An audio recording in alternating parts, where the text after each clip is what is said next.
Thank you, Gary.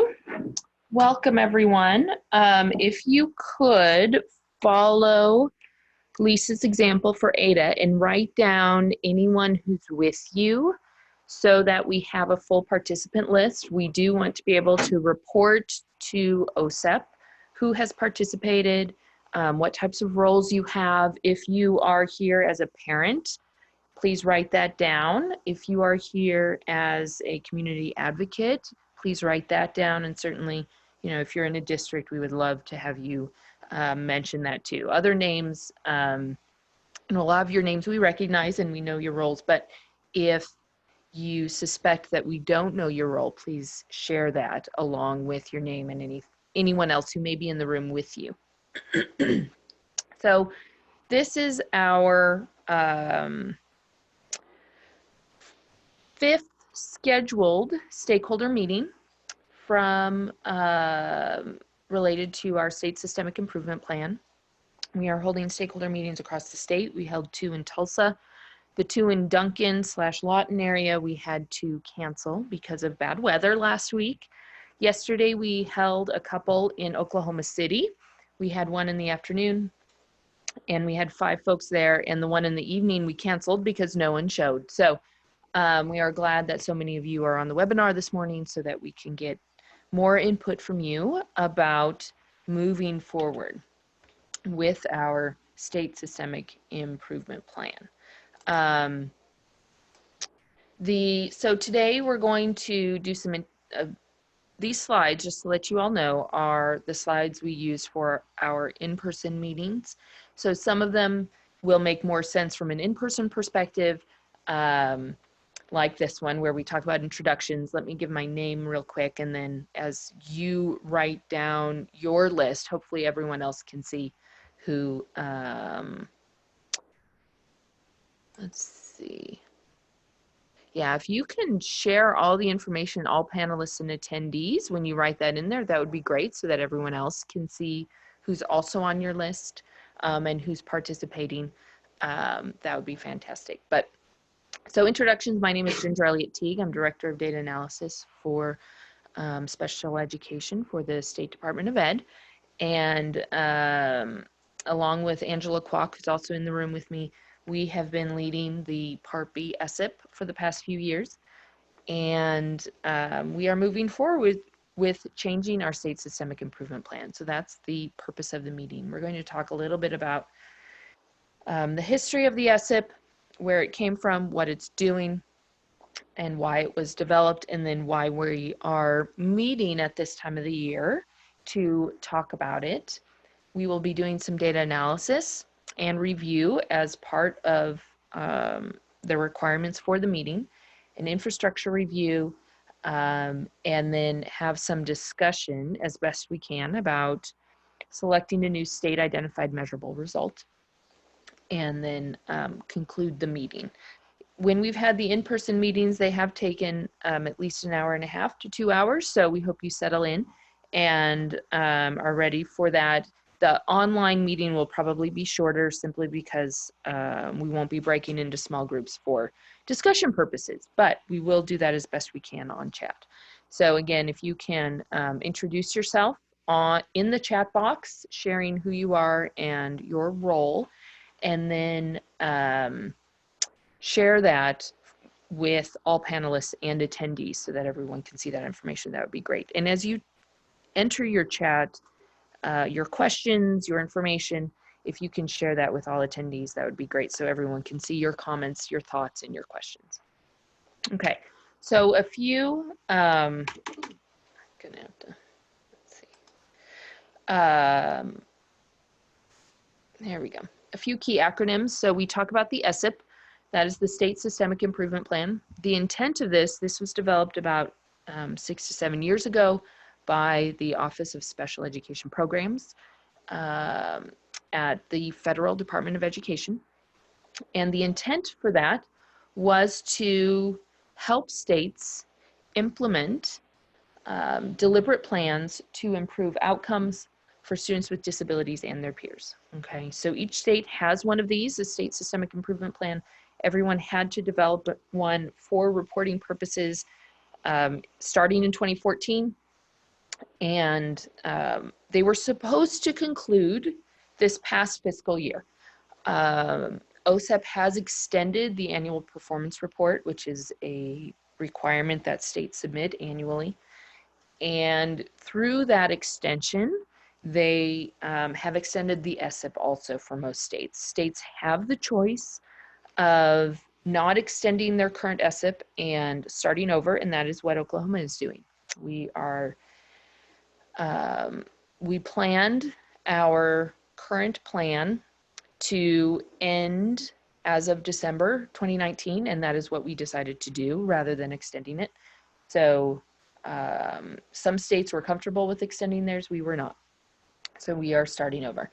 And as part of that process, we have to define something called the state identified measurable result. And this is the student outcome that each state selects as their focus for improvement. Okay, and it has to be, that student outcome has to be related to one of the indicators that we report on the annual performance report. And we will talk through what those are during our data analysis section. Okay, so why the SSIP?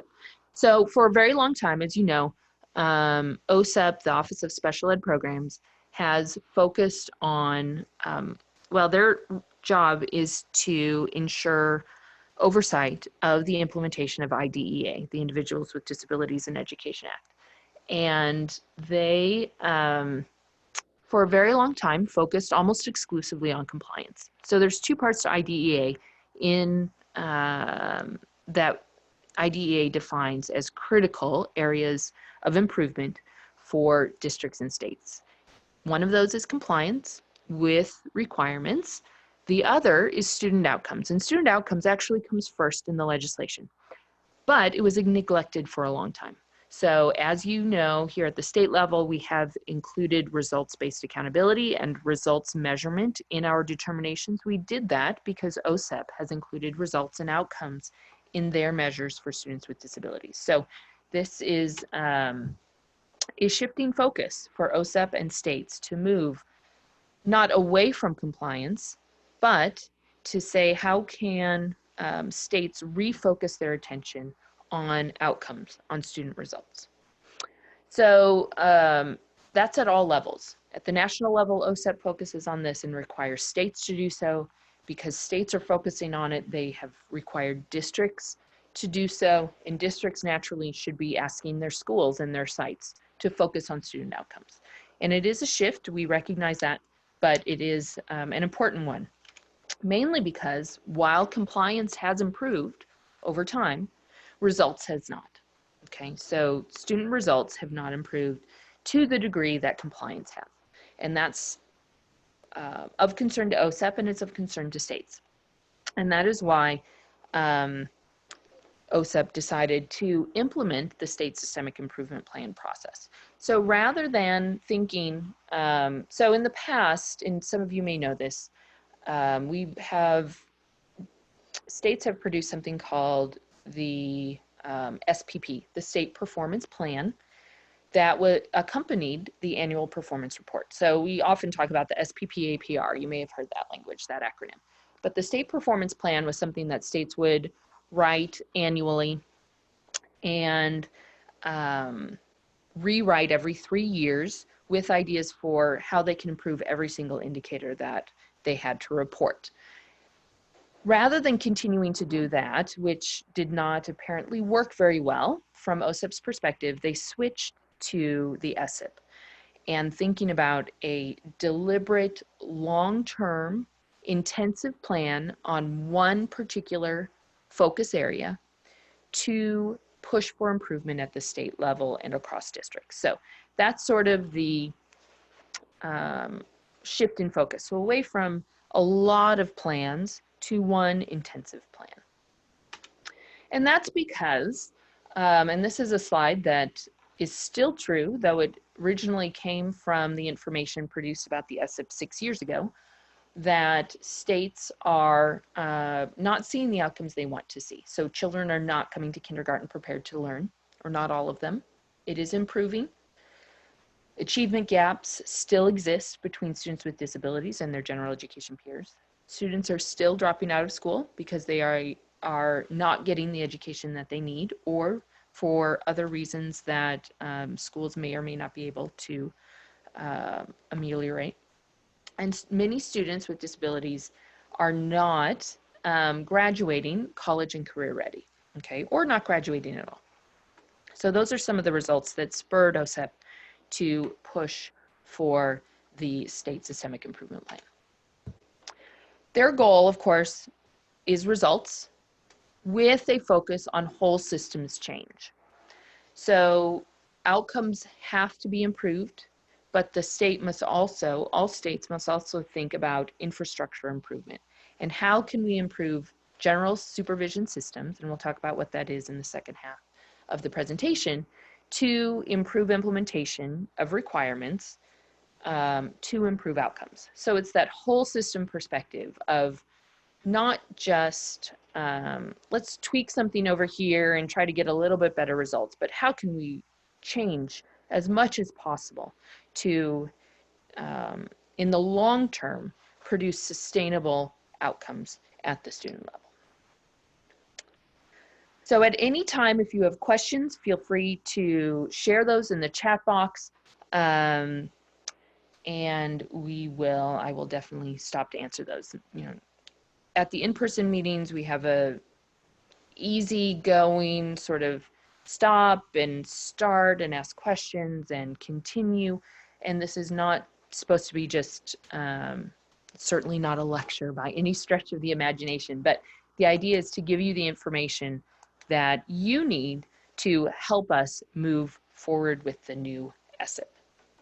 So a little bit about our current SSIP, and this ended December 31st, 2019. Our final report will be submitted April 1st, so in a month and a half. And we focused on third grade reading assessment scores for students with disabilities in Tulsa County, and that was across all 14 districts that are there, plus charters and everything else. But that was our target area. So most of our interventions were in that area, although we have been scaling up across the state in most of them. And this is what we are moving away from. We want to move away from this particular plan and implement something that has more relevance for the entire state of Oklahoma at this time. So the implementation strategies that we selected were assigning student testing numbers to Sooner Start kiddos, so that transition to Part B is more straightforward and more beneficial to those students and to districts. We incorporated results-based accountability into the determination and monitoring processes. Those of you in districts are now familiar with that determination. That includes risk, the levels of support, and all of that. That was part of our state systemic improvement plan. We did assistive technology and accommodations training for parents and for educators. So the Oklahoma Parent Center helped us with the training for parents, and Able Tech helped us with the AT training for educators. We did and produced the accommodations training in-house here, and went around. We started in Tulsa County 4 years ago and did intensive trainings up there, and now we have that online and available for everyone across the state. We did early literacy training for parents of 3 to 5-year-olds, and we did early literacy training for educators through the LETTERS professional development system or program, okay? So that's sort of where we were. Moving forward, we need to, in order to define our new state systemic improvement plan, we have to do several things. We have to define a new SIMR, a new state identified measurable result, and we need to define those new implementation strategies. The purpose of today is to get your input into the SIMR. It has to be one of the APR outcome indicators, and again, I'll go through those in a little bit through the data analysis section. To do that, as I mentioned earlier, we've held several meetings across the state. We will be rescheduling the Duncan Lawton area meeting, hopefully for next week or the week after. But we want to be able to present our new SIMR in the April 2020 report. So we are trying to get these meetings done, take your feedback, take your input, and determine what we should focus on for the next 6 years. It really is a 6-year long-term plan. Okay. So those planning components, OSDE talks about phase 1, phase 2, and phase 3. For the first SSIP, phase 1 and phase 2 were each a year long. So states had a full year to do their broad data infrastructure analyses, to identify those greatest areas of need, to select a SIMR. And then phase 2, they had a whole year to do a deeper root cause analysis on infrastructure and data to select their improvement strategies and so forth. States no longer have 2 years to do that. We basically have about 8 months. So we will be, that's why we have condensed our phase 1 to this time of the year, January and February. Into March, we'll be selecting the SIMR. That is our phase 1. Starting this summer, we will do phase 2, and we'll be holding more meetings across the state to get stakeholder input into those improvement strategies. So as you're thinking about today, and as you take notes and as you think through the information that we share with you, we want your input into what we should focus on. Okay, what areas do you think the state should attend to over the next 6 years? And we have to pick one. We get to pick one SIMR, but those strategies that we will implement to improve that SIMR, we will talk about over the summer. So you can start thinking about those. Oh, what if we did this? What if we did that? That's great. We're not collecting that information now. We will collect that later, but you can certainly start thinking about that. And then we'll start phase 3 in the fall, implementation and evaluation. So this is just a summary of that timeline. We're holding stakeholder meetings to develop the SIMR through the next couple of weeks. We will report that expected SIMR in the April 2020 report. We'll begin and complete phase 2 this summer so that we can develop those implementation strategies, develop the evaluation plan and so forth prior to late fall so that we can begin implementation, because we have to be able to report implementation in the April 2021 report. Okay, so that we're calling, you know, I refer to it as the SIMR, the SSIP reboot. I know it's kind of a silly name, but we have to have that first report with the new plan by April 2021. So we really don't have a lot of time to do all of this. So if it feels rushed, it is, but I think, and we think here at the State Department that we can get this done and get this developed with plenty of time to begin implementing in the fall. Any questions about that process, about the information so far, on what the SSIP is and why we are here today?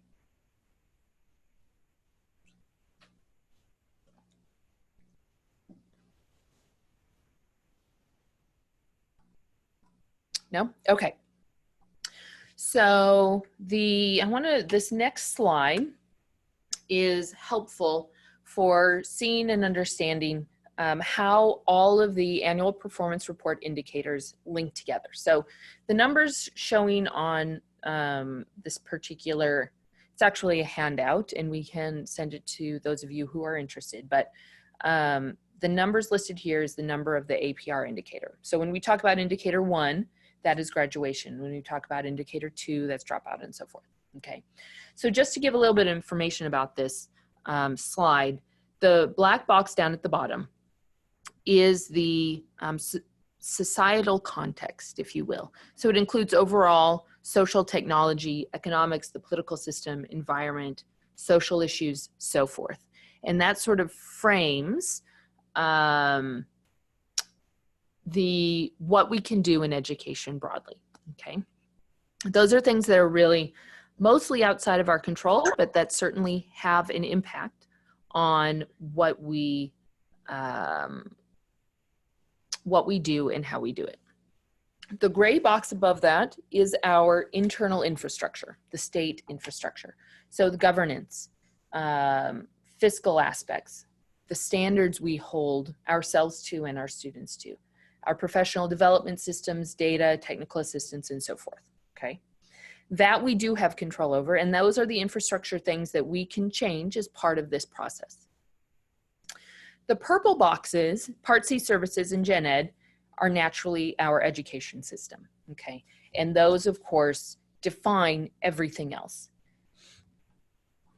The red boxes are basic outputs, okay? Things that we measure, things that we observe, and ensure that we are compliant in those areas. So child find, Part C to B transition, and disproportionate representation in special ed.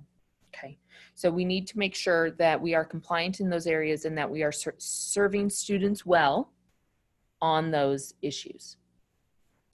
Parent involvement defines those things as well as all of the other types of outcomes and outputs. So all of the green boxes, those are considered basically activity outputs, things that we measure and we want to ensure are going correctly, but they are not considered student outcomes. So how well are parents involved in students' special ed processes, the preschool settings, LRE placement, and secondary transition components of IEPs. Okay, those are things that we observe, we monitor, we ensure are going well, but they're not student outcomes. So when we talk about what we can focus on as a SIMmer for our state systemic improvement plan, those are the blue boxes and the yellow boxes. So preschool outcomes, statewide assessments, suspension and expulsions, dropout, graduation, and post-school outcomes. What we love about this slide is that it really links everything from the base and the foundation and says, this is why we look at these APR indicators. This is why they're important, because they all link together. We want our students to conclude their schooling with the best outcomes possible, with readiness to enter their post-school lives, okay? We want them to be ready for college and career. So we monitor, we observe, we watch from the beginning, Part C, all the way through high school and beyond. So everything is linked together. So it's really important that we think about how and why we monitor these things and why we measure them, okay? Okay, so data analysis section. This section we will proceed through some baseline information, what we consider textual information for the state of Oklahoma. I don't have national comparisons in here for this data, but that's something we are working on putting together. But this should give you sort of an overview of where special education is for the state of Oklahoma. And you can think about comparing your districts and your experiences with some of this information. Okay, so students with disabilities, percentage of total enrollment for the past 3 fiscal years. As you can see, the age group 3 to 5, it is holding pretty steady around 12%. Okay, that hasn't changed a lot over the past few years. But what has changed is I don't want to say substantial or dramatic, but a steady increase in the number of students 6 to 21 who are in special ed. This is over the national average, okay? The national average is about 15%. So Oklahoma identifies more students for special ed than the nation does as a whole. So that's something we need to think about. Why are we identifying as a percentage, not just total numbers, but as a percentage of total enrollment, why are we identifying more students every year for special ed? Okay, think about that from your perspective, from your district. It's not something we will answer through the SSIP, but it is something that we need to think about addressing. So to break that down, we have percentage of students by category of child count. And we have by disability, this is ages 3 to 5. The most common category is developmental delay. No surprise there. We have a lot of districts that use that to avoid categorizing students too early based on their disabilities, okay? So more than half of our 3 to 5-year-olds have been categorized as DD at this point, but another 35% have been categorized for SLI, and that is increasing. So every year we have more kiddos by a good percentage and a half or more as SLI. So that is something that we need to think about. Why is that happening, and why are districts identifying more needs in that area? Is it that they're students actually need more services in that area? Have we been missing kiddos over time? Or are districts over-identifying? That's always a question we have. Autism is increasing, but most other categories are holding pretty steady. And they are very similar to the 6 to 21, especially those sensory disabilities. You can see when we look at the next slide that they are very similar from in the 3 to 5-year-old age group. The same percentages are similar to the 6 to 21, which is as they should be. Okay, these are not things that are subjective in any way, but that identify disabilities that we would naturally assume to see across in similar patterns across all ages. Okay, we have, so for 6 to 21, here's the breakdown by disability category for our 6 to 21 kiddos. The most common categories are SLD. Okay, and that's actually decreasing by 1% every year. It started out in FY 2018 at 38, and it's now down to 36. OHI is increasing, however. DD is staying fairly steady, around 15.5%. And most of the others are fluctuating here and there. ID is going down slightly while autism is increasing slightly. Okay, so just different types of patterns to think about. We just wanted to share with you this information so you can get a sense of where the state is on these various disability categories. Okay, when we look at disability by race, this is just the past year, so we didn't try to include multiple years in here. A few things stand out, okay? So you can see that Asian students are much more likely to be identified for autism than any other racial group, okay? They're also more likely to be identified for developmental delay, but that could be because of just demographic changes, that maybe we have more little kiddos, the 3 to 10-year-old range, that are moving into districts and receiving services. Who identify as Asian. Okay. For SLD, that is, as we saw in the previous slide, the most common category, but not very common at all for Asian students. But it is the most common for Black, Hispanic, and Pacific Islanders. Okay. We also see in ID, intellectual disabilities, that Pacific Islanders are the most they have the highest rate for across those racial groups. Okay, so this is just a few patterns to think about. I don't know that there's anything we can really conclude from this, but it's helpful to know that there are differences across race as to the disability categories that are assigned to them. Okay, so a little bit of information then about placement. We're going to talk about both Indicator 5 and Indicator 6. Indicator 5 is the 6 to 21, and it asks, what percentage of the school day do students with IEPs spend in a regular education setting? Okay, and this is different than the preschool setting, so we'll talk about that in a second. But what we see is that over the past few years, there is an increase in the percentage of students who are being served more than 80% of the time in general education.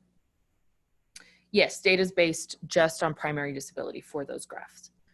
And this is a question that we have. So this was a little bit surprising, okay, when we looked at this, that the percentage of students more than 80% in gen ed is increasing.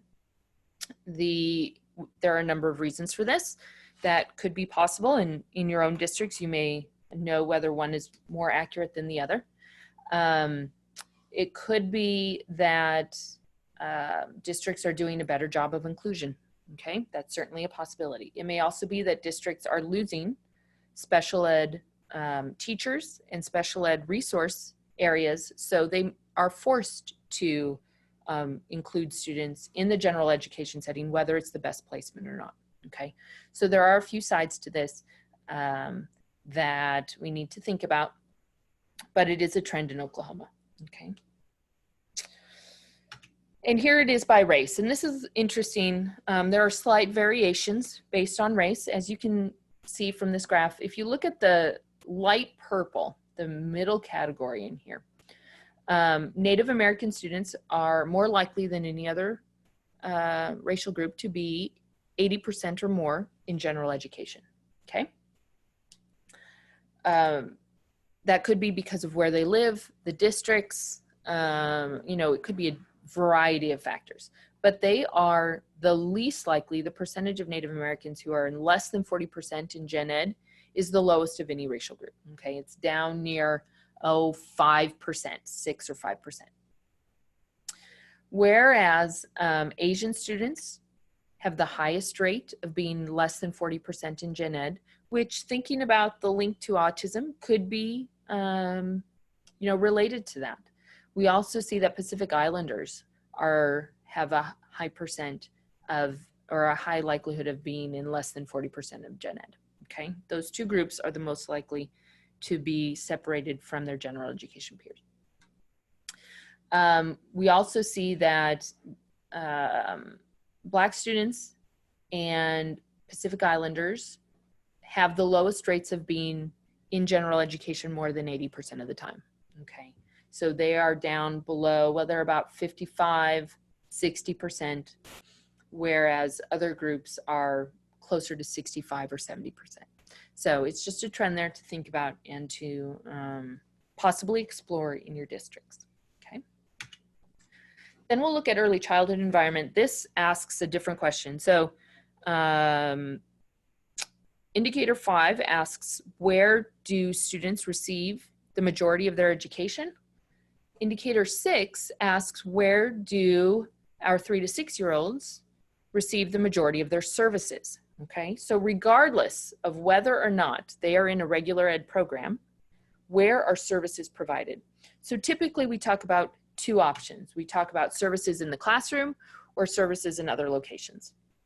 And this is a busy graph, or table, but it provides some useful information that I think is good to think about. So broken down into 4 groups. So those of you who have been around a while, you're probably familiar with the A1, B1, A2, C2, you know, all of these letters and number combinations.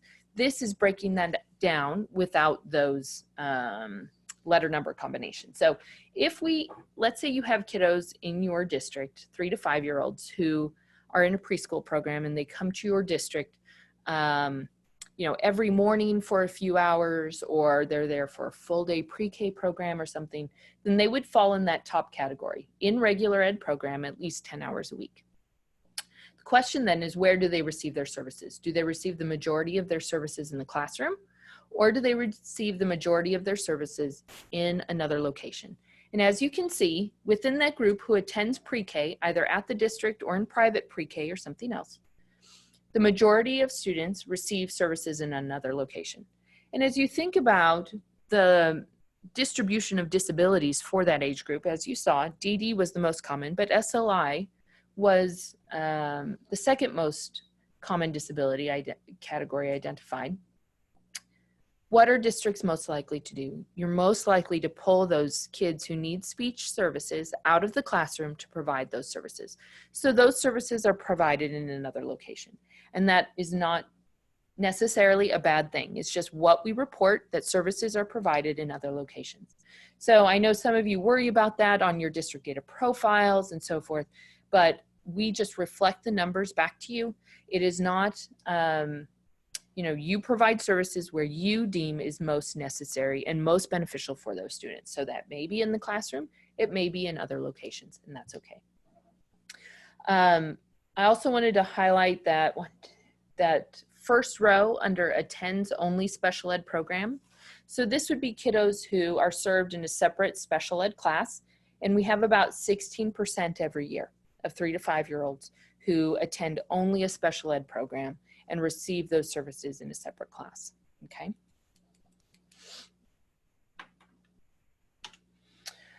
So now we're going to get into the outcome data, and we're going to start at the oldest outcomes, those post-school outcomes, and then proceed down through secondary, elementary, and so forth, okay? So I wanted to sort of highlight the thing that we're reaching for most is those solid, strong post-school outcomes, and then think about everything else that feeds into that, okay? So we'll talk about indicator 14, post-school outcomes first, and it asks the question, what are high school exiters with IEPs doing after high school? We get this data from a survey that is conducted by the Technical Assistance Center for Education in Special Ed. I'm not sure. We have it written down later on a different slide. I can never remember what TASTE stands for, but we have contracted with them to do this survey. We give them contact information that we pull from the WAVE on an annual basis, and they call students every summer who graduated the previous fiscal year. So we call them, for example, we will call them in summer 2020, students who graduated in 2019, okay? So the survey has to be done a full year after they leave high school. And that makes it tricky. So we don't have a good response rate for this. We have about 8 to 10%, sometimes 12%, maybe a little bit higher response rate.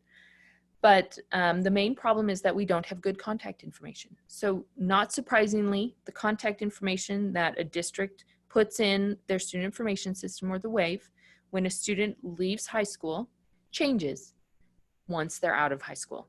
So we are trying to figure out ways to get better contact information to ensure that we can contact these kiddos after they leave high school so we can get better information on post-school outcomes, okay?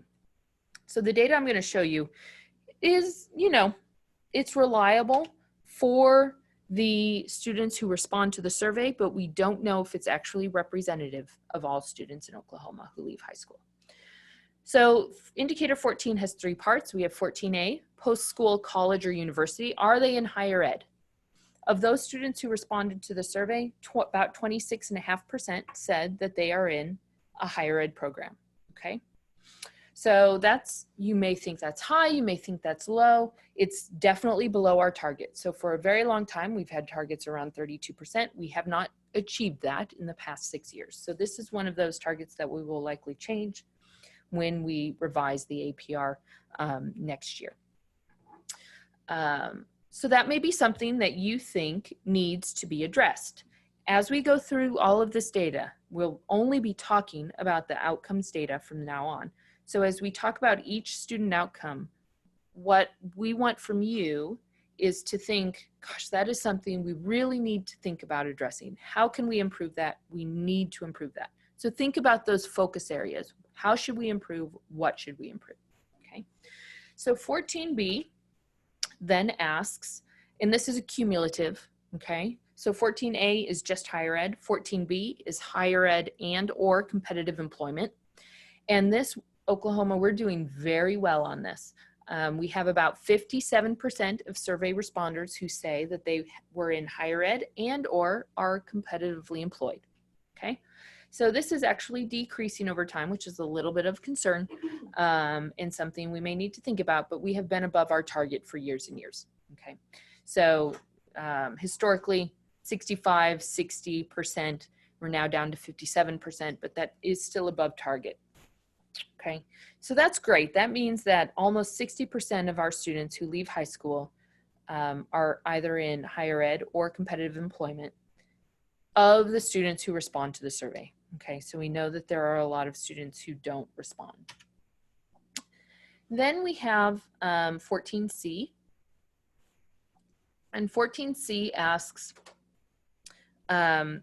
or reports the percentage of students who respond to the survey who are in higher ed, competitively employed, or otherwise engaged. And otherwise engaged includes things like they are in mentorships, they are non-competitively employed, they are working toward, you know, they work for their family, or they're doing something related to education or employment, okay? So internships, all of those kinds of things.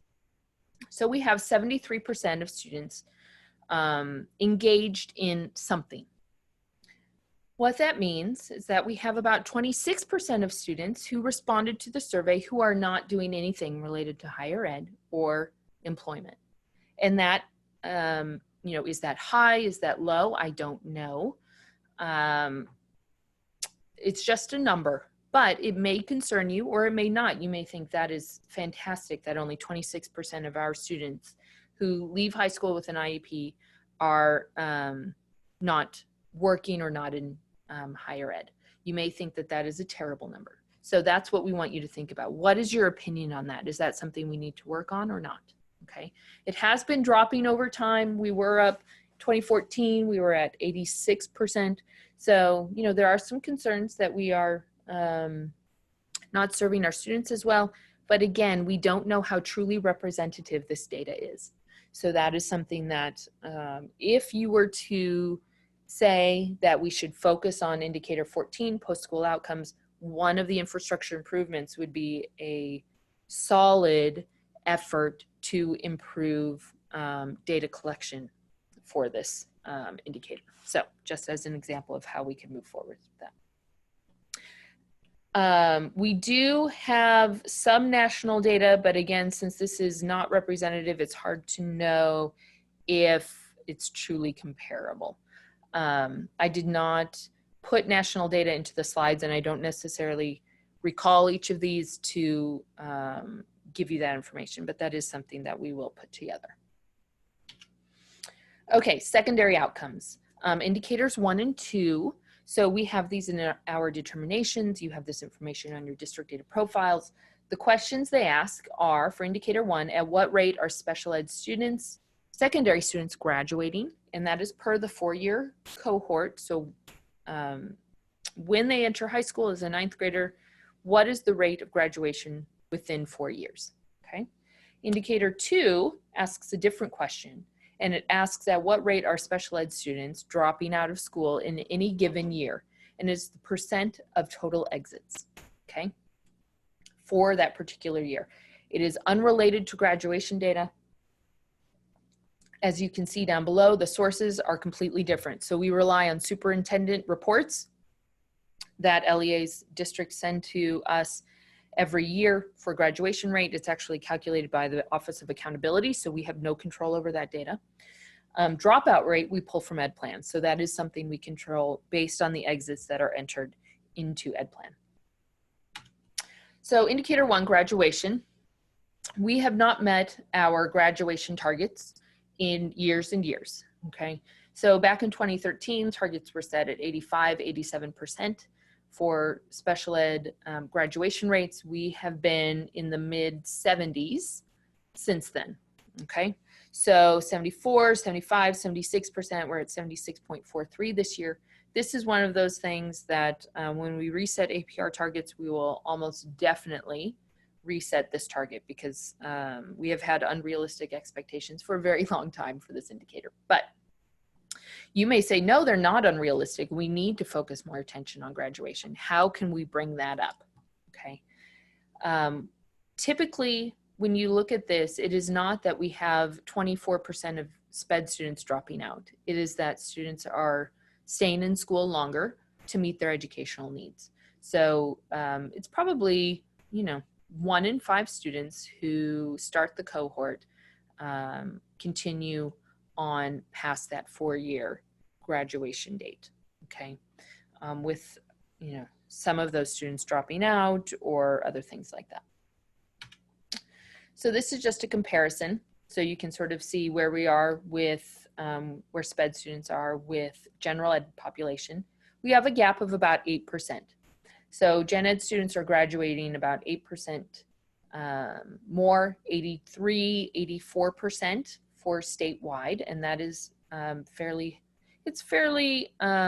even with national averages, okay? We're about right there in the middle. Special ed, we have, we're a little bit over the national average for special ed graduation rates at around, again, 75, 76%, okay? But you may say, wow, we need to meet that general education average. So we need to work to improve our graduation rate in special ed to get up to the average rate for general education students. That may be something that you feel passionately about and want to focus on for the next few years. Okay, for dropout, our dropout rate has been improving. for the past 6 years. We're doing quite well on this.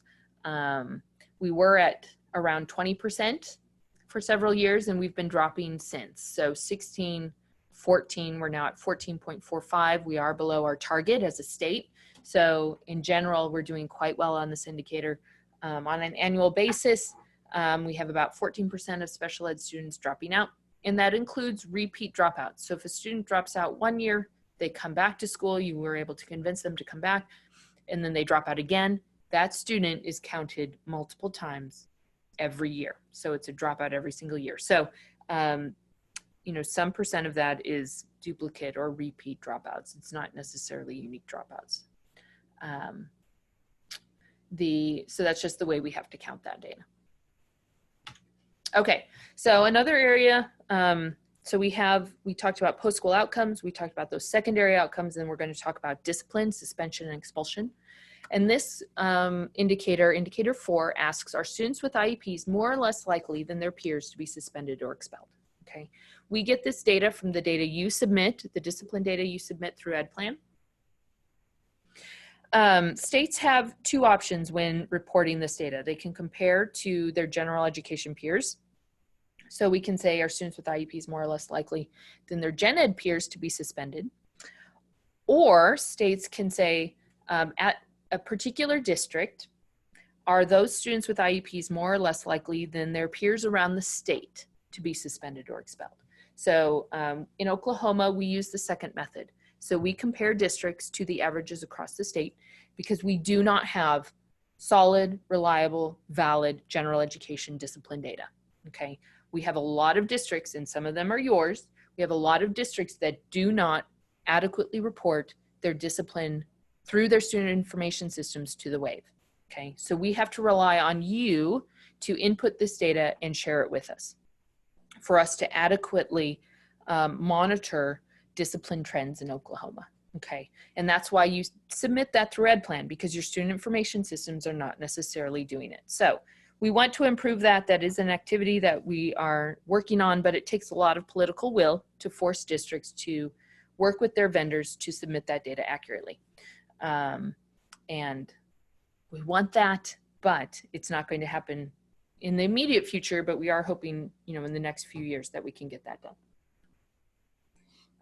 So when we report this on our APR, it's a little bit different. We report the percent of districts that were discrepant. So we measure, we use a 2.5 risk ratio when we compare your rate of discipline at a particular district to the state averages. And if you are higher, if that risk ratio is higher than 2.5, we say that you are discrepant. Okay, so we have to report the percent of discrepant districts, and that is at 4%. This past year, we've been doing better the last few years, mostly because you all districts are submitting better data for discipline. So that's very positive, and we're glad about that. So that number is decreasing. But that percent is not very helpful for thinking about this indicator and what discipline and suspension represents. So we put together this next slide to show you the percent of SPED students removed by race. So the light blue is students removed for out-of-school suspensions. The dark blue is students removed for in-school suspensions, okay? And this is the percent of all SPED students removed by race. So when you look at the grouping of Asian students, 2017, 2018, 2019, each year, less than 2% of special education students are suspended in school or out of school, okay? So very low rates for Asian students. You look at the next group, Black, we have for out of school suspensions, it ranges, in the past few years, it has ranged from 4% to 8%, okay? While the in-school suspension rates are skyrocketing, okay? We are at almost 16, 18% annually, and that is problematic. So when you compare these, you compare the Black student suspension rates to white student suspension rates and any of the others, frankly, including multi-race, which is only at 8%. Black students are at least 2 times likely, if not 3 times likely, to be suspended, to receive an in-school suspension. And this is student level. So a student who is suspended multiple times during the year is only counted once. So we have, this past year, we had 18% of our Black special ed students removed for an in-school suspension. That is 1 in 5 of our students. This is alarming to us, I'll just say that. We don't know why this is, but it's problematic, okay? And that is something that we do worry about and want to think about addressing. Discipline, behavior issues, trauma, all kinds of things related to those suspension rates. And unfortunately, so both in school and out of school are on this graph. Unfortunately, we suspect that the discipline data is underreported, okay? Because discipline data is submitted by districts themselves and it is self-reported, we know that there are districts that are not reporting any discipline at all. We have districts that have never reported discipline. The problem is we don't know if they truly have disciplinary events or not. So there's not a good way for us to monitor that because we don't have access to the general education overall discipline data, okay? So this is something that concerns us and something that we will continue to monitor whether it is part of the SSIP or not, okay? But you may say, you know, this is something that as a state systemic improvement plan that does deserve attention, or you may want to focus on a different outcome. The next group, student assessments, this is indicator 3, and there are 2 parts to this. We look at participation rates and we look at proficiency rates, okay? And this is just for grades 3 to 8 and 11. It includes the general assessment for all students as well as the alternate assessment. We get this information from the Office of Accountability. They receive it from testing vendors and, you know, from districts. Okay, so participation rates for both reading and math, we have to report both. We do not report science for this. But reading participation, math participation have been extremely high. We do have some of the highest participation rates in the nation. There are states that struggle to get to the 95%, okay, but we have never had a problem with that. So, you know, this is not necessarily, certainly participation is not an area of concern when we have fewer than 2% SPED students who do not participate. This is fantastic. You guys, districts do a great job with ensuring that their SPED students participate in the assessments. Proficiency, however, and because we have such a high participation rate, that does mean that probably our proficiency rate will be lower, okay? But we are not doing well for proficiency. So fewer than, you know, we have 13%, 14% proficiency in advanced rates here in Oklahoma. And again, this is all 3 to 8 and 11. So for reading, last year was at 12.5. That is going down over the past few years. For those of you who may or may not know, just a reminder, in 2016, we adopted a new statewide assessment. So we reset our targets for that year because statewide a new assessment was used and it was much more rigorous. So rates of proficiency dropped across the board for gen ed and special ed. And that was for both reading and math. In math, we're at about 13.5%. Okay, slight increase from last year, but statistically the same. So, you know, you may look at this data and go, wow, we really need to target proficiency. We need to bring up our assessment scores for special ed students. So if we compare the proficiency rates across the different tests for the past 2 years, general assessment test results for special ed students for reading and math were at 10 or 11% proficiency. In 2018, 10 to 12% in math, okay. For OAP, which is the alternate assessment, we are substantially higher at 30 to 40%, okay, for math and reading. General assessment, all students, around 30, 32, 33% for the past 2 years. And as you can see, that's a gap of about 20%.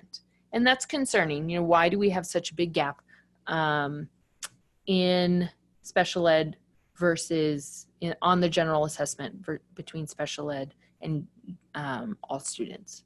Okay, that is certainly a concern and something that you may think we need to focus on for our state systemic improvement plan. The last set of outcomes we're going to look at, I just include them because they are student outcome, but as you will see from the data, it's not necessarily an area of great concern.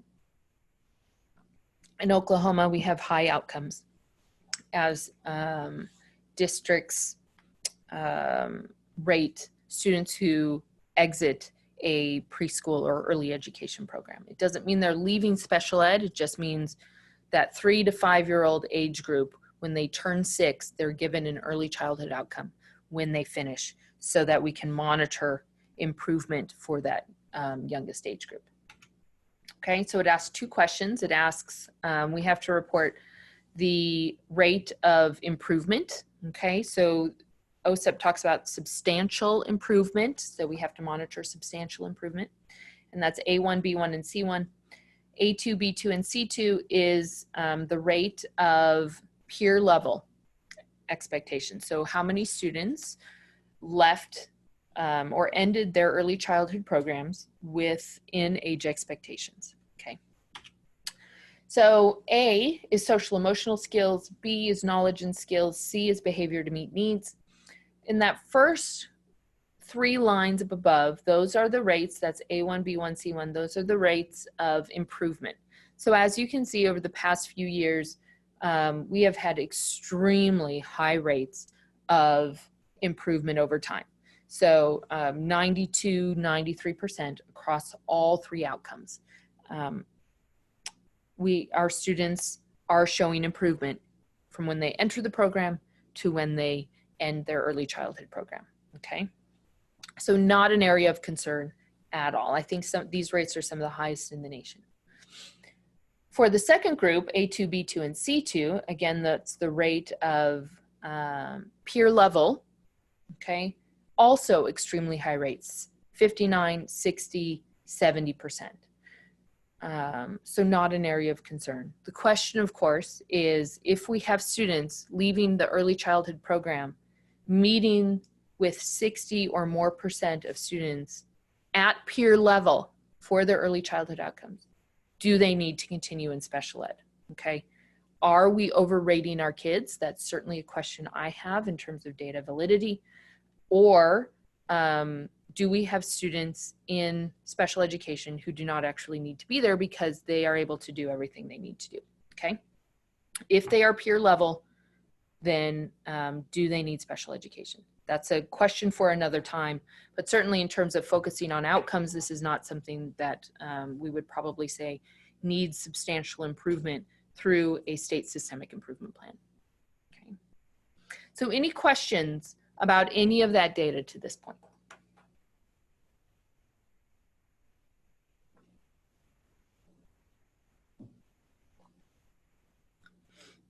Okay. Not getting any in the chat box, so as we go on, certainly you can think about that if you have other questions.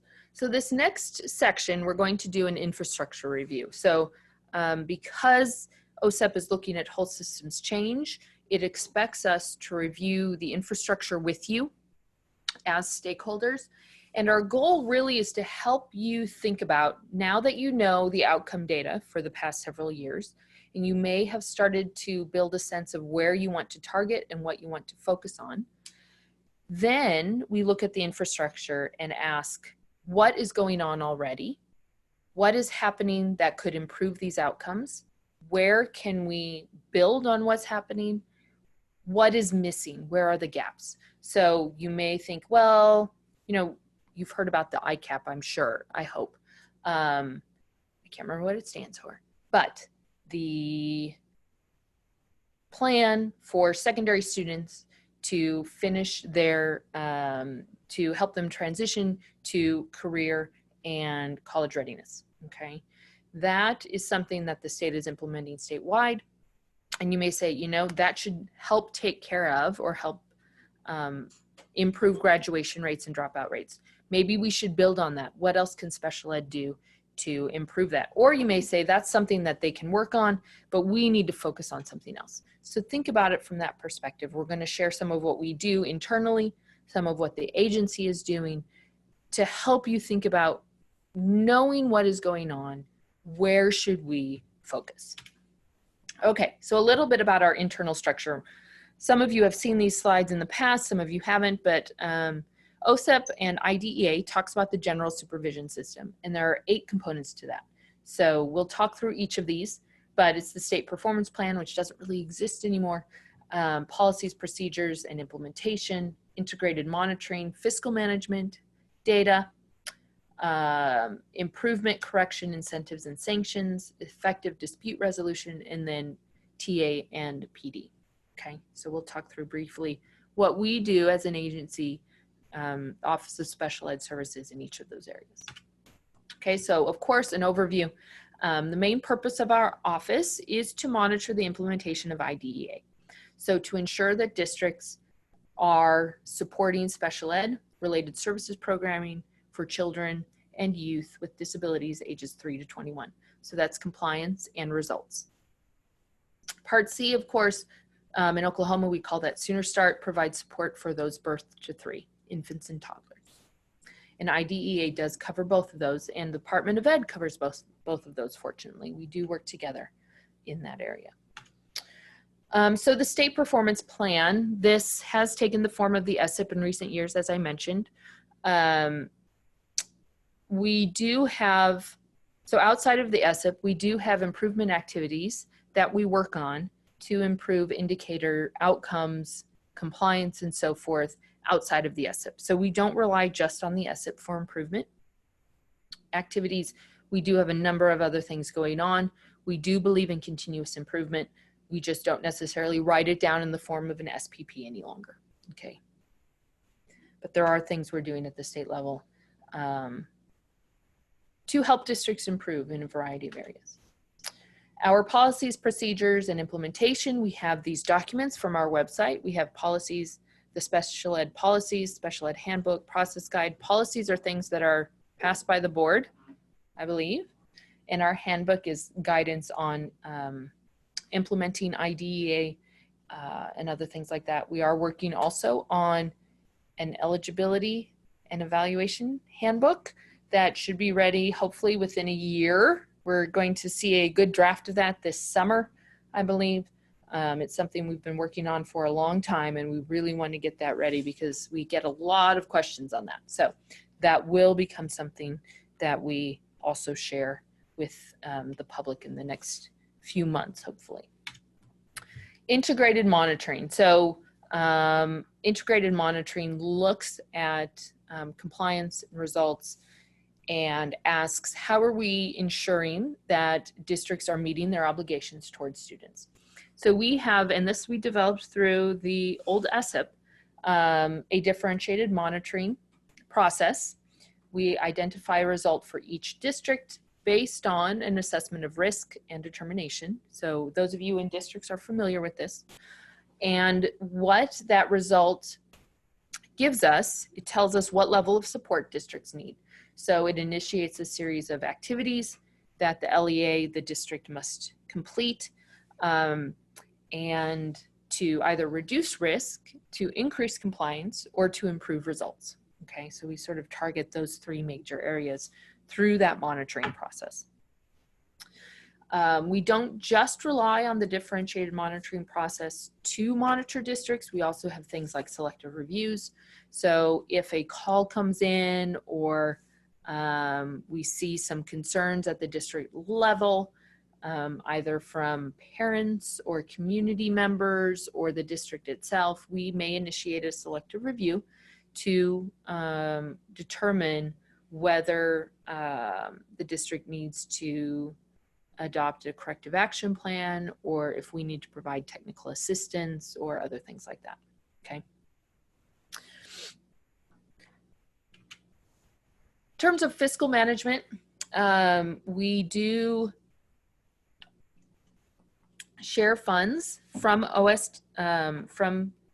USDE, the U.S. Department of Ed, and we call those flow-through funds, okay? They may be Section 611, which is the 3 to 21, awarded on a formula basis. Section 619 is 3 to 5 specifically for preschool age. This is unrelated to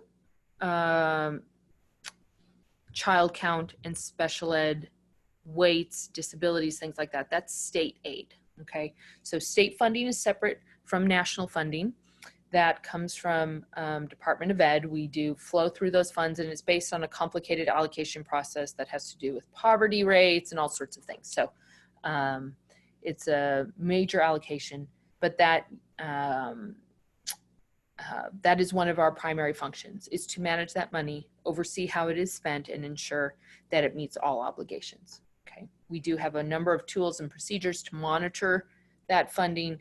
You know, you've heard of, I'm sure, maintenance of effort and all sorts of things that we have to review.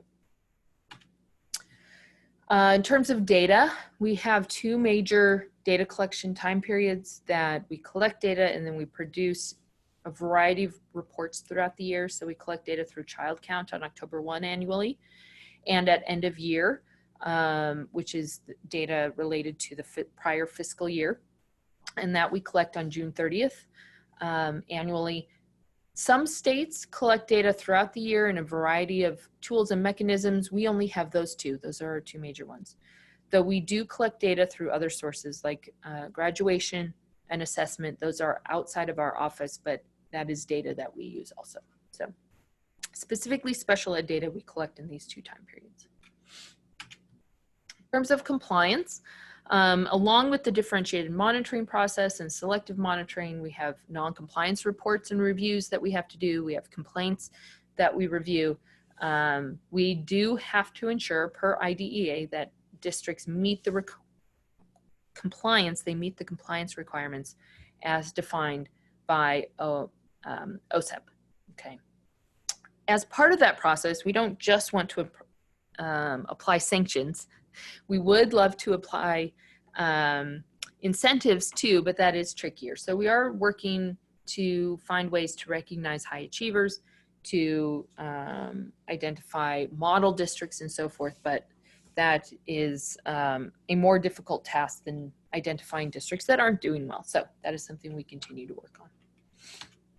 For dispute resolution, we have the state complaint process, which we manage through our office. We have IEP facilitation that Parent Center does, that CERC does, the Special Education Resolution Center. They also manage mediations and due process. And those outside partners, the Oklahoma Parent Center and CERC, are critical to ensuring fairness through these processes. So most of these we don't do internally. Okay, we work with others to monitor those to ensure a fair balance between districts and parents' needs. Okay, when there are disputes that need to be resolved. And then finally, the last puzzle piece of the general supervision system covers technical assistance and professional development.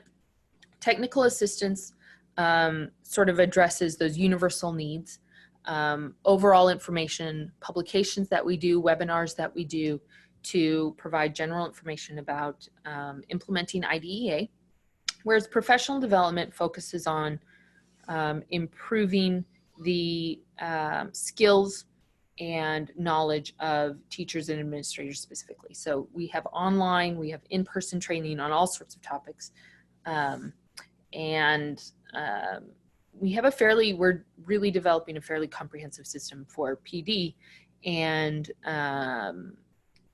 technical assistance is just a little bit unrelated to that, but sort of. So we had a question, where can the formula be found? The formula, I'm guessing, for the allocations, I think that's provided in IDEA. I'm not sure. It's an extremely complicated formula, and it takes us weeks to produce for all districts in the state.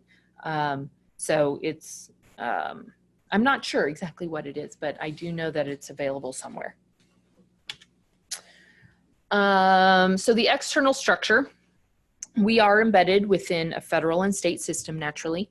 Federally, we have the Department of Ed, Office of Special Ed Programs, which is within OSERS, the Office of Special Ed and Rehabilitative Services, I believe.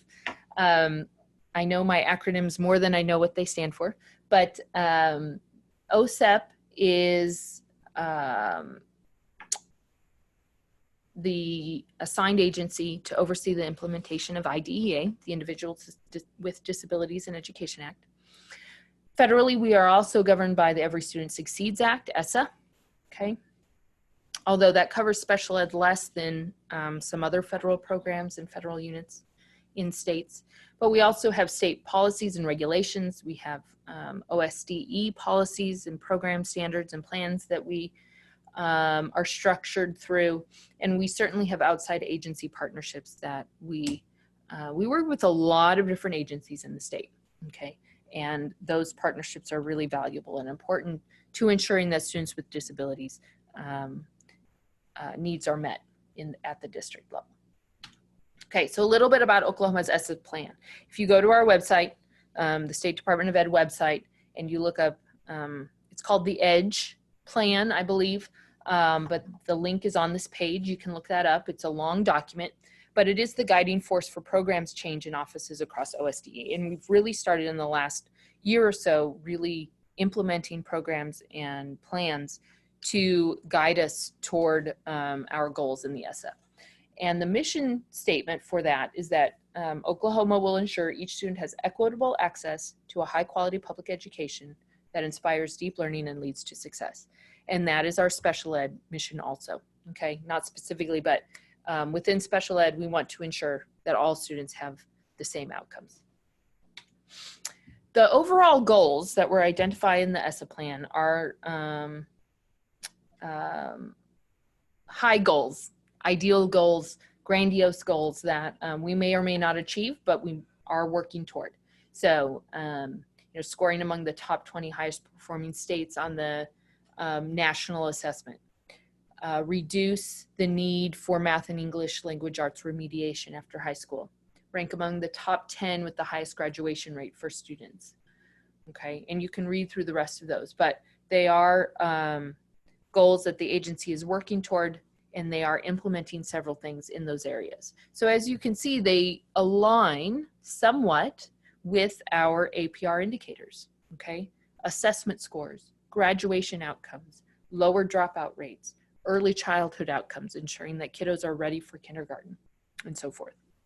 So even though the ESSA governs sort of general education writ large within special ed, we are certainly aligned with a lot of those outcomes. Okay, so what is the agency doing to implement ESSA?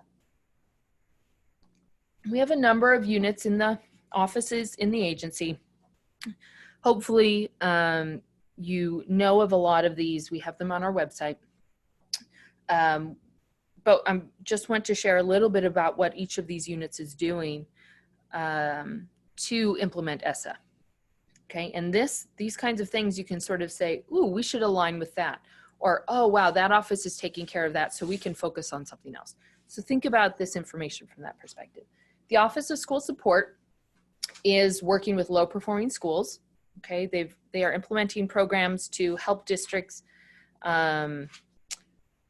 resolve problems, address issues through analysis and oversight, but providing them support. They are really focused on lately on implementing evidence-based practices, identifying them, and providing information about evidence-based practices in reading and math and other areas. So that is certainly something that we have to work on too, and something that we are working with that office to develop. In terms of curriculum and instruction, that office is really looking at instructional practices that are equitable, culturally responsive, and high impact. What are those practices? How can districts implement them?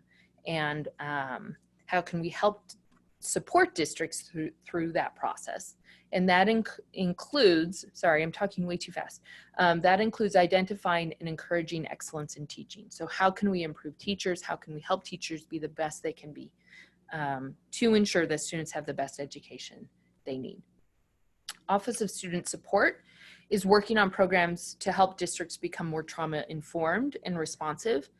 They're promoting post-secondary preparation. So the Office of Student Support looks at counseling, They look at some of the alt ed things, those kinds of things to help students with some of their non-educational needs, but things that affect their education dramatically.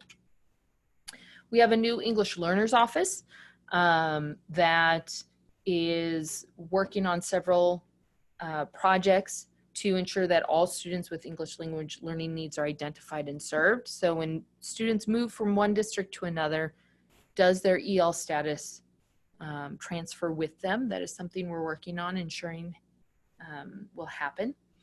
They are also supporting schools and teachers with tools to support evidence-based, research-based practices in instruction for English learners specifically, but that would help all learners too, okay? And then all of these units, we have sections in our agency, right? You know, there's finance, there's other types of sections. We are in Office of Special Education Services is in the Student Learning and Achievement section. And that overall group, which includes curriculum and instruction and some others, is developing something called a diverse learner guidebook to help districts support all students. So how can districts support the variety of needs, all ages, all cultures, all educational needs, tiered supports, all sorts of things. So what does, you know, we don't have a cookie cutter student. We never have, but even more than before, we do not have those. So what does it mean to address the diverse needs in a district of all learners? So that is something that the agency is putting together to share with districts to support you in that process, okay? Some things that we're doing with those other units. So Special Ed Services is working with the Office of School Support and Improvement to streamline some of those monitoring activities. So Office of School Support and Improvement works with those level 3 and level 4 support districts that have comprehensive support and improvement designated sites. Hopefully you are familiar with that designation, CSI, through, I believe it's through ESSA. This is not my area of expertise, but districts that have those sites designated as high need, especially for special ed, we are working with those districts and that office to sort of streamline the monitoring process so that if you have an improvement plan for that office, how can we align that with the improvement plan that you have to develop for us so that you're not doing multiple things for the same outcomes. We are also monitoring together. So our teams are going out together. They are sharing results and information so that you guys don't have one office coming out one day and us coming out the next day and then another office coming out the third day, all asking the same information. So we're trying to improve that for districts and for ourselves. Another thing that we're working on that Krista Knight, our Assistant Executive Director, is particularly interested in is something fairly new. It's called the Oklahoma Interconnected System Framework. And the idea is to build state capacity and therefore district capacity to implement and sustain multi-tiered systems of support that address all areas of need. So academic, social, emotional, behavioral needs of students. What does that look like? How can we do it? How can we implement that across districts and promote that at districts? And we're working with a TA center called the Swift Education Center and several other offices in the agency to build that, okay? So that is something that we are working on as an infrastructure improvement and an evidence-based practice. That is something that we think would be of major benefit to special ed student outcomes, okay? So we hope to incorporate that in some way into everything we're doing. Okay, so just briefly, some of our national partnerships. We work with National Dispute Resolution Center. We work with TA centers that look at IDEA data and systemic improvement. Here's TACE, the Technical Assistance Center for Excellence in Special Ed. That's what it stands for. So as you can see, we have lots of partnerships. We contract with some of these. We get free services from some of these. And, you know, we take advantage of as much as we can from our national support centers. We also tried to work a lot with Oklahoma-based partners. So we have the Parent Center, Oklahoma Parent Center. We have certainly a lot of the other state departments. So we work with DRS, we work with mental health, Department of Health, Department of Human Services to ensure that students with disabilities needs are met. We work with Able-Tech, the Oklahoma Autism Center, and so forth. So, you know, hopefully you've had experience with one or another of these, or maybe you've worked with one of them, but they are all extremely valuable partners that we couldn't do the work we do without them. Okay, so as you think through this, one thing we have to report as part of this process is a set of strengths and challenges, opportunities and risks. It's hard to get this information from you through the webinar, but if you can, just write some of that information in the chat box to share, you know, you think something is a strength that we're doing, or a data point is a strength, or what are the challenges the state is facing or districts are facing, what opportunities do you see? This is your chance to provide a little bit of input into that.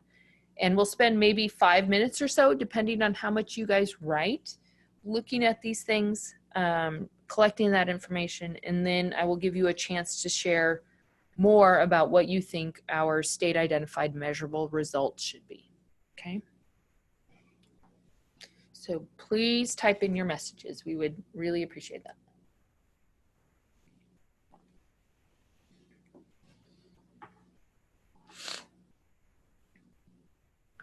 Since it is a stakeholder meeting, we do need your input.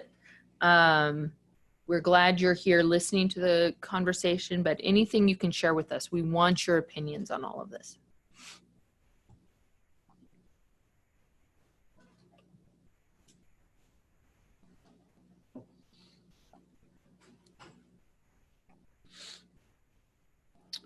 Okay, no comments yet. Certainly you can share this information with us later too. You can email me. You could give us a call, share some of this information, but if you have that, yeah, behaviors are certainly a challenge. Yep, absolutely.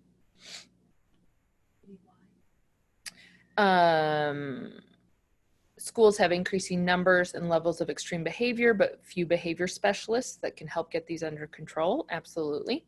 Okay, thank you for that. One of our strengths is the graduation rate. Okay. One of you asks, are we considering alternative methods of gathering data for the post-school outcomes? We are thinking about ways to improve that data collection, and that's why we changed contracts this past year. We have limited limitations on the data collection process as to what we can do, but there are ways to improve that to make sure that more students respond to the survey. Yeah. Another challenge, student outcomes on tests are not increase. Absolutely. Could it be related to more students being in regular ed? And that's a question. In general, students who are in general ed are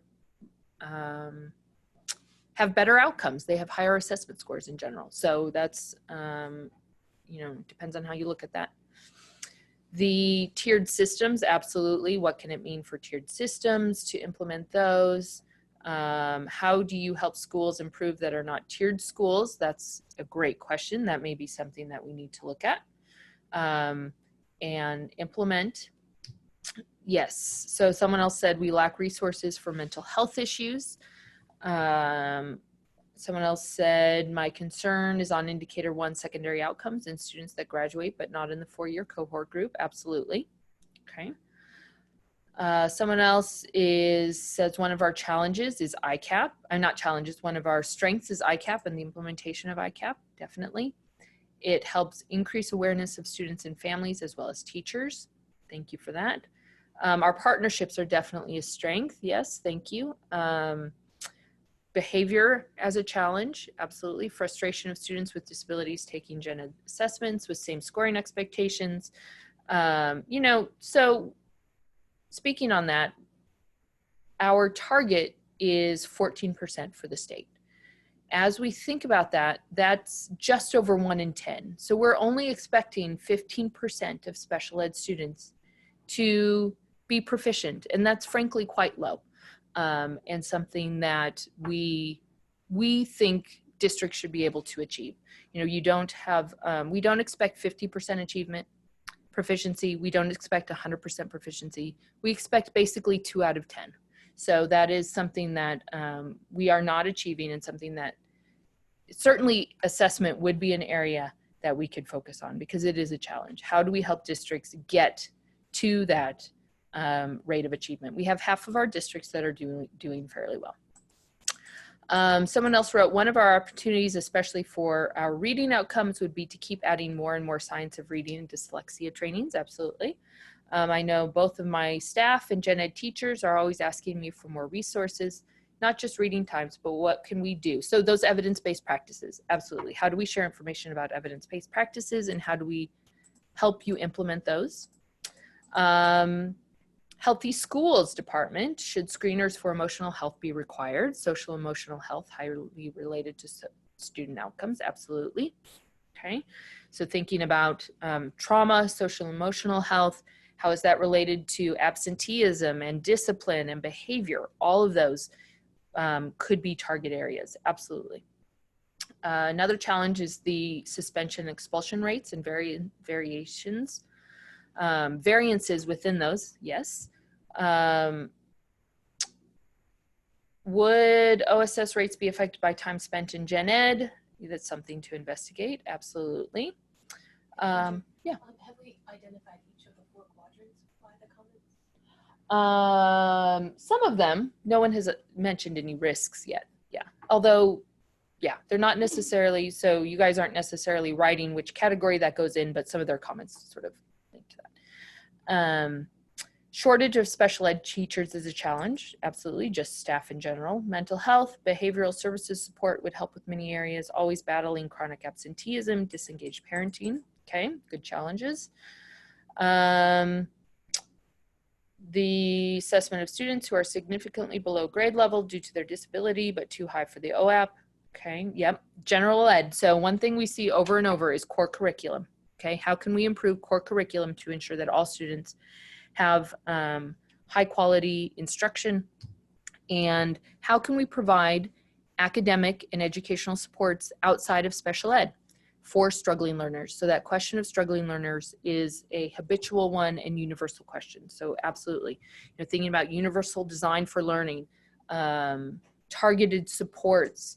You know, we hear from a lot of districts, well, we don't have anything else to support struggling learners other than special ed. So some of our districts have 30 and 40% special ed identification rates, because special ed is perceived to be the only place where those students can receive support. But we know that that's not true, that there are tiered supports, there are other types of supports that districts can implement to support struggling learners outside of special ed. So that is certainly an area of interest and a challenge and an opportunity for us that we can look at improving. Great comments. Thank you all. These are fantastic. Thank you for sharing all of that. Any others? And the opportunities, is there anything else in the districts that are going really well that should be considered at a statewide level? So Angela asked a question for you all.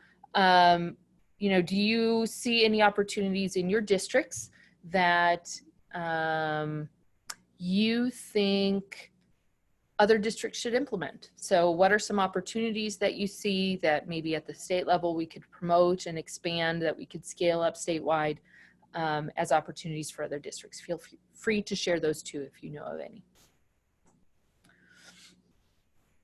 One of you wrote, we should increase collaboration with gen ed, between gen ed and SPED, absolutely. Help with high leverage teaching practices, yes. One of our risks at the state level, losing good qualified teachers due to the lack of appropriate funding in special ed. Okay, more resources for mental health and behavior. Okay, absolutely. One opportunity is the multi-tiered systems of support for secondary schools. Yes, not just elementary, but secondary. That is a refrain that we've heard from several folks, that a lot of efforts are targeted at elementary, while secondary schools are sort of left to fend for themselves. That's certainly why I think the ICAP was implemented. How can we help secondary schools sort of push students to that next level? More support for extreme and severe behavior management. Okay.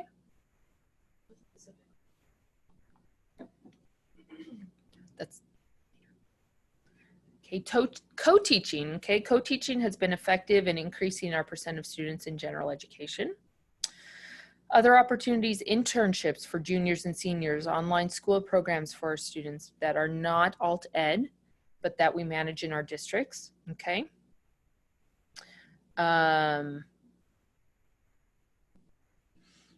More PD trainings that do not cost the districts in the areas of autism, trauma, suspension. Sure, absolutely.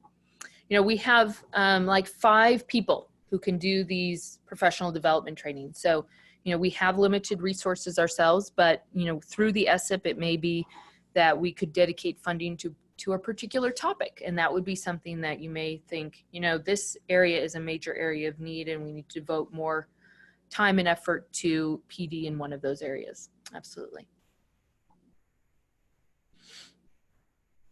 Okay. Great, thank you. That is super helpful. We will record, we are recording all of those comments and we will write those down for our report. So next step, okay, is for you to provide us some feedback on, so thinking about those various areas of outcomes, student outcomes, what are your thoughts on, voc rehab, absolutely. What are your thoughts on where the state should focus its attention for the next few years? Which of those outcomes, if you had a vote, and I didn't set up a voting thing, but if you had a vote, which of those outcomes would you say should deserve the most attention? And if you think there's 2 or 3 that you want to highlight, feel free to write those down, and you can rank them or not. It may be what we're hoping to do, just to give you a little bit of information on this. You know, a lot of those indicators are linked together. As our SIMR, as our state identified measurable result, we have to choose one thing, but it doesn't mean that, let's say you pick dropouts, for example, it doesn't mean that we wouldn't also focus on something else to improve that dropout rate. So just because we pick a particular focus area, we can do other things that are related to that. So if you think we need to focus on 2 or 3 areas, we can target one, but also work in those others. Okay, so work with local colleges to find more speakers who can help with PD. Yeah, that's certainly an option. We don't have a lot of folks who like to do that, and we have limited funding to pay contracts to. So yeah, but we do like a lot of our autism training is done through other partners and so forth.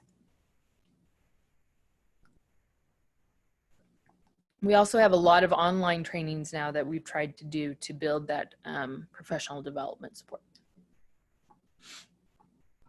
Okay, so feel free to start writing. Okay, student outcome on testing, not just expectations.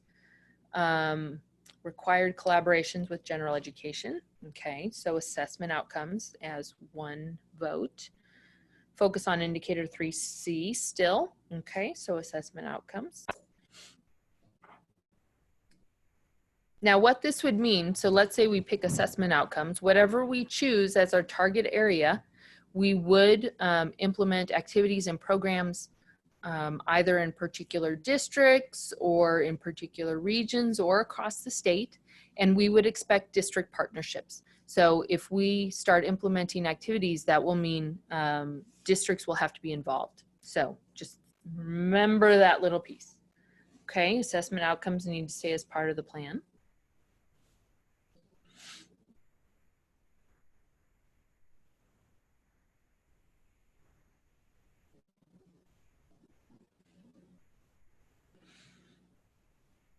Other ideas?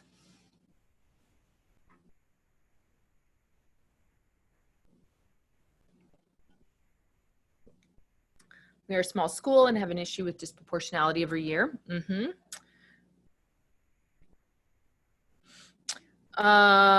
you have fewer than 10 students in one area, that's a different calculation entirely and not an outcome we can focus on, but we can certainly, we are working with probably your district, other districts, to address disproportionality. My vote would be targeting the dropout rate or the reading proficiency rate. Okay. Not punishing districts for low proficiency, offering training and ideas and resources to help improve proficiency. Okay. Post-school outcomes, making sure graduates are ready for employment.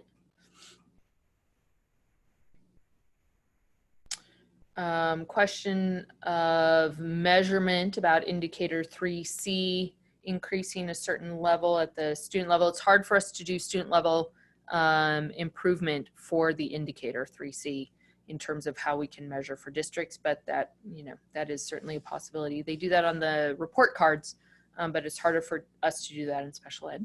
Early childhood outcomes, okay, increasing early interventions to help students be successful in later grades. Graduation rate, still the ultimate goal of education. Definitely think this needs to continue being a part of the improvement plan.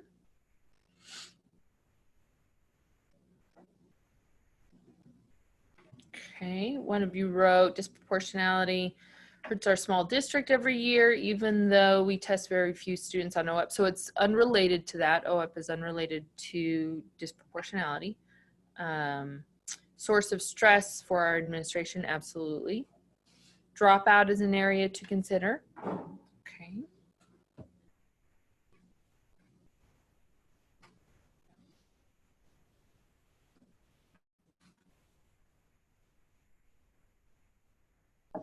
Any other thoughts? Any other votes?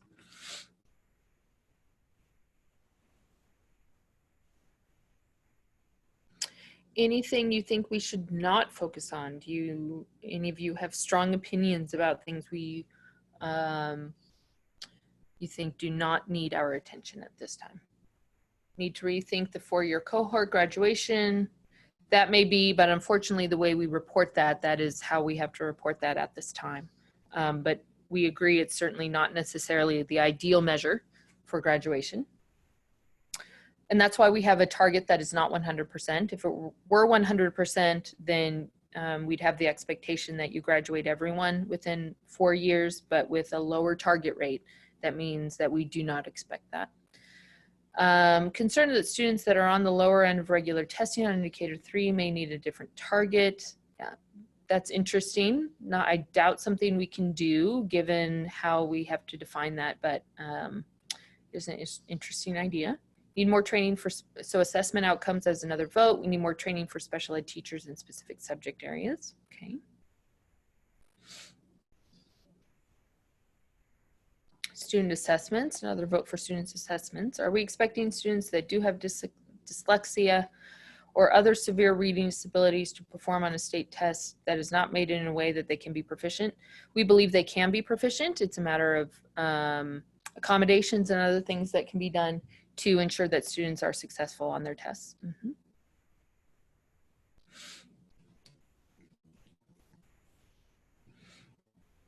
Certainly nationally, there is a strong push to ensure that students of all abilities can achieve proficiency and be career and college ready when they graduate.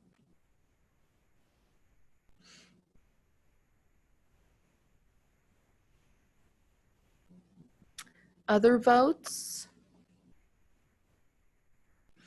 Okay. So we're going to conclude. If you have other comments, other thoughts, feel free to contact us. I didn't put my contact information on here because this was again, the in-person slides, but you can find my email address on the State Department of Ed website. And I think I'm the only ginger in the agency, so you can search that pretty quickly. But we're very glad that you participated, and we really appreciate all of your input and your responses through the chat box. I know it's a tiny bit awkward to offer comments that way, but it helps us record that rather than having to listen to it again and write things down and that sort of stuff. So yes, we can send out copies of the slides. If you registered with your email address, then we have your email address and we can send those out to you.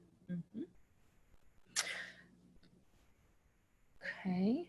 So thank you all. We will conclude at this time. Let me know if you have additional questions or comments as we proceed. Thank you very much.